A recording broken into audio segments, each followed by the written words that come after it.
Joel Joan i Clara Segura seran dos dels protagonistes més mediàtics de la nova temporada teatral a Figueres. El divendres 14 de març representaran una adaptació de la novel·la Intimitat de l'escriptor anglès Hanif Kureishi. El regidor de Cultura, Ciro Llueca, i el tècnic teatral Jaume Alsina han presentat la programació d'aquest primer trimestre a Figueres, on hi ha altres noms coneguts, com Emma Vilarasau, que compartirà obra amb la figuerenca Àngels Bassas, o l'Ester de Teatre.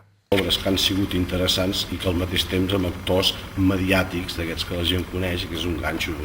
A l'Intimitats hi surt el Joel Joan i la Clara Segura, i el Cartes desconeguda, a part de la Emma Vilarasau, hi havia la Marco, que ara no hi serà, i després a les dues noies més que hi ha que també surten en sèries d'aquestes. Però ha sigut la casualitat i a més siguen obres interessants.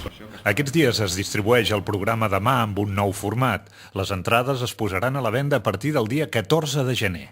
Potser aquesta reformulació del llibret juga una miqueta per això. Això ens permet tenir avui ja, no? a 15 dies, pràcticament a un mes de vendre's les entrades, que és el 14 de gener, doncs ja tenir la programació amb la qual cosa la gent es pot començar a animar durant aquest temps. No?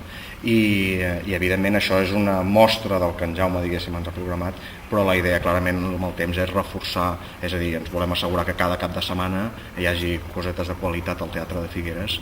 D'aquesta programació cal destacar també que la Funcional Teatre estrenarà la Soga amb 9 representacions entre el 25 de gener i el 10 de febrer. També hi haurà òpera, sarsuela i 3 espectacles infantils.